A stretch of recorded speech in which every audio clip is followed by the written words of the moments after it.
Surgery preferences for thyroid diseases in childhood. Review of the literature due to a case experience.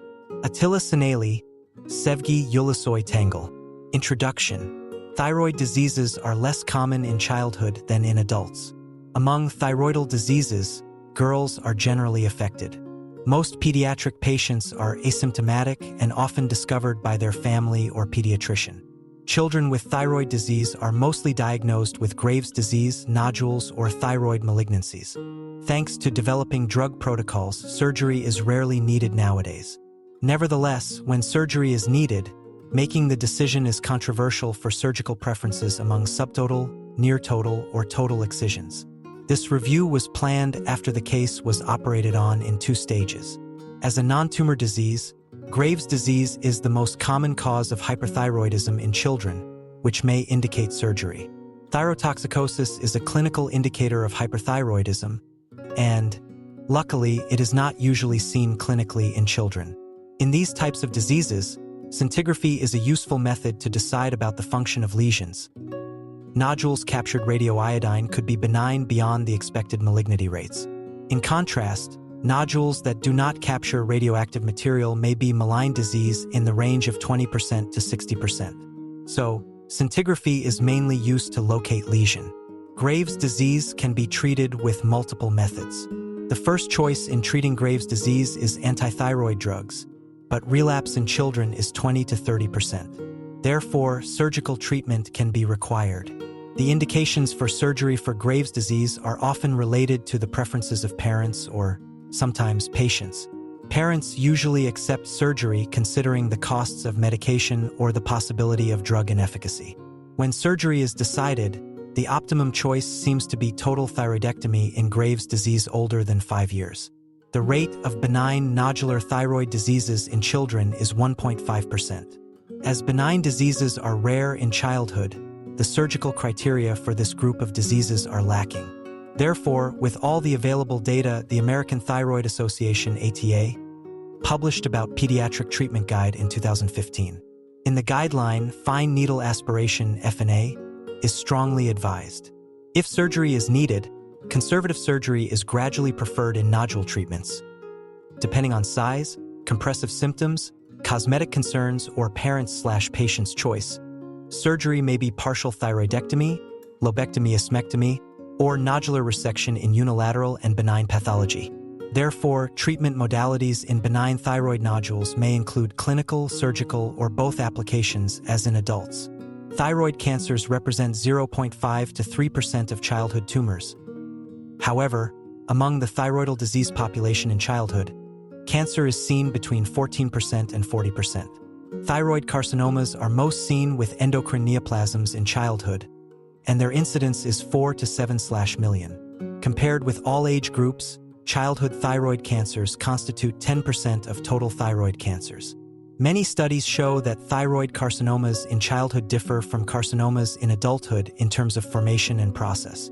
Papillary carcinomas are seen in 90% of malignant thyroid cancers. Follicular carcinomas are the second seen carcinomas in adults, but it is rare in childhood. The most common causes of carcinomas are iodine deficiency and exposure to ionizing radiation.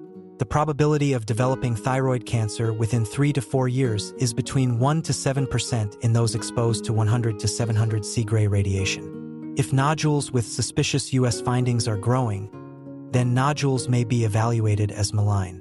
The guideline reported that nodules greater than 4 centimeters could be considered malign tumors.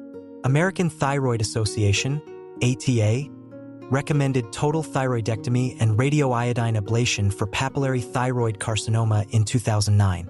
In the 2015 guideline, operation preference is not as confident as in 2009, but lobectomy seemed to be the main suggestion.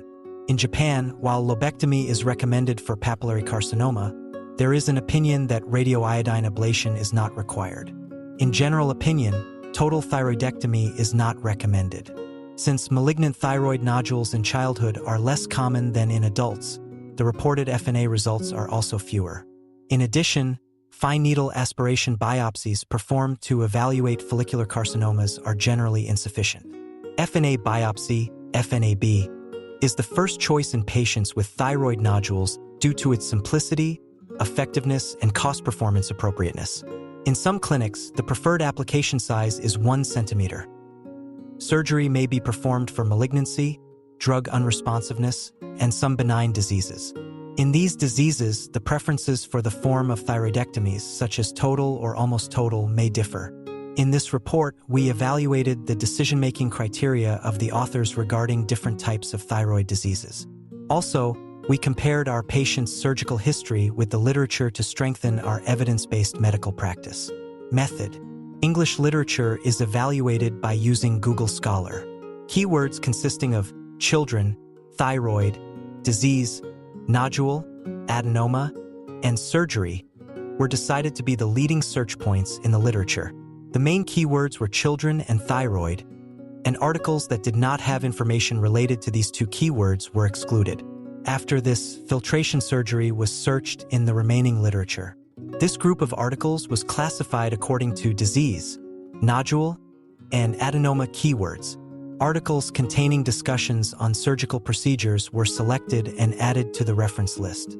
Google Scholar was searched in a month. As this database is extensive, enough sources other than English were not evaluated. In the literature, systematic information about decision-making for thyroid surgery in children is among the least evaluated subjects. Thyroid surgeries were usually defined in different protocols. Also, various diseases were defined on this subject. As a result of these circumstances, finding a systematized conclusion was difficult. Unclarity had to be why the authors left the subject open-ended. The data collection process was performed by only one person, AS. All the data was correlated with keywords. When articles were eligible, descriptions of diseases were classified, and surgeons' experiences were read. Treatment modalities that the authors preferred were evaluated. Especially if different thyroidectomy types were defined, they were noted. There were small groups with various findings, so accountability for the conclusions was impossible. Descriptive information without trying to make a statistical comparison was preferred. Case: the pediatric endocrinology outpatient clinic consulted a 17-year-old girl because of a thyroid nodule. The patient had palpated a mass in the thyroid gland region. She had no complaints about swallowing or breathing. She did not have complaints such as sweating at night or other complaints that would suggest hyperthyroidism. On examination of the patient, there was an apparent and palpable nodule on inspection in the left thyroid lobe. The right lobe was normal. There was no lymphadenopathy on the neck examination. Thyroid function tests were regular. Complete blood count, CBC, and blood biochemistry values were also average. The most recent ultrasonography examination showed a 2 by 1.5 by 1.4 centimeters diameter nodule in the left lobe. Thyroid scintigraphy was unremarkable except for the hypoactive nodule appearance. 3 FNAB trials were not definitive, but hypoactive nodule or follicular adenoma was a possible diagnosis. Thereupon, a left lobe thyroidectomy was done. A frozen biopsy was not performed during surgery. A Jackson-Pratt drain was inserted, and the operation was ended. There was no vocal cord problem, bleeding, or calcium level change after the surgery. The patient was discharged the next day without any problem. A week later, specimen evaluation was concluded as angioinvasive type follicular carcinoma. Therefore, a second operation was done to remove the remaining right lobe. Right lobe thyroidectomy and isthmectomy were performed 3 weeks later. The right lobe was seen as entirely usual in surgery. The patient was discharged 1 day later without any complications. Pathology diagnosis resulted in nodular goiter for the right lobe. 2 months later, the patient's control examination and analysis were regular, and radioiodine ablation treatment was applied. Follow-up was routine in the postoperative 11th month. She has hormone replacement therapy regularly. Parents had their consent in writing the patient's clinical progress with only the condition of not presenting her identity information. The patient's identity is not presented. Discussion: total thyroidectomy is usually accepted as surgical treatment in adulthood. In children, on the contrary, surgery preferences of the thyroid change according to circumstances. Surgery can be planned according to general criteria or according to various specific criteria. It is necessary to learn patient history and make examinations such as USG and fine needle aspiration biopsy, FNAB. Consequently, it is essential to understand the disease. As American Thyroid Association, ATA, refers, total thyroidectomy may be performed for some differentiated malignancies. Partial thyroidectomy may be the choice in cases that are strongly considered benign. In this study, we evaluate which type of thyroid excision can be chosen in childhood for different thyroid problems and examine the thyroid disorders in 3 groups: benign thyroid diseases, benign thyroid nodules, and malignant thyroid nodules. Benign thyroid diseases. Graves' disease is the most operated benign disorder of the thyroid. Subtotal thyroidectomy was the first choice in the 90s for Graves', but later it was abandoned. The reason to abandon subtotal thyroidectomy is the incidence of high recurrence. 65% of surgeons worldwide prefer near-total thyroidectomy for Graves' disease. To a lesser extent, total thyroidectomy was preferred. Authors who preferred total thyroidectomy reported that near-total thyroidectomy is insufficient to cure Graves' disease. In making a proper decision, one follow-up criterion for the operation's success is the course of ophthalmopathy. Benign thyroid nodules. As in adults, nodular lesions are primarily seen in girls in childhood. It can be easily thought that this situation may occur with the difference of genetically monoclonal or polyclonal origin. Treatment of thyroid nodules is usually decided depending on the clinical evaluation and FNAB. The basis of surgical excision also depends on histological evaluation. Subtotal excision seems sufficient in benign lesions such as cysts, colloidal nodules, congenital anomalies, and non-toxic goiter. A staged surgery method can be preferred in the surgical treatment of nodules, and it can prevent excessive surgery. Most experts recommend that if the nodules are in a single lobe in pediatric patients, lobectomy and ismectomy should be sufficient. Millman et al. Reported 141 patients with different thyroid diseases in their series, and within the study as a subgroup, there were 45 patients with benign nodules.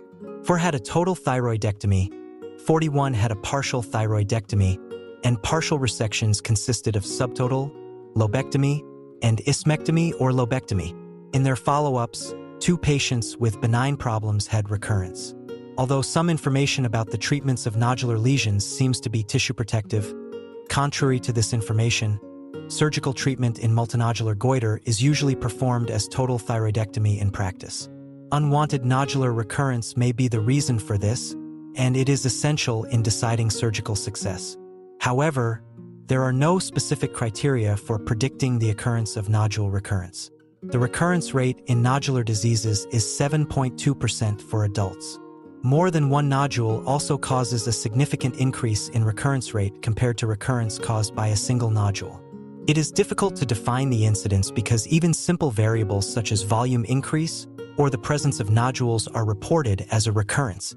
It is reported that the probability of hypothyroidism in adults after hemothyroidectomy is between 10.9% and 42.6%. In adults, hypothyroidism may be clinically asymptomatic, but growth, bone development, and cognitive development should be considered in children. Therefore, the importance of the remaining thyroid tissue volume after partial thyroidectomies has been discussed for thyroid functions. It has been reported that in the absence of goiter, nodules, and positive thyroid antibodies, hormone replacement is not necessary until the TSH level is 5 to 10 IU/L.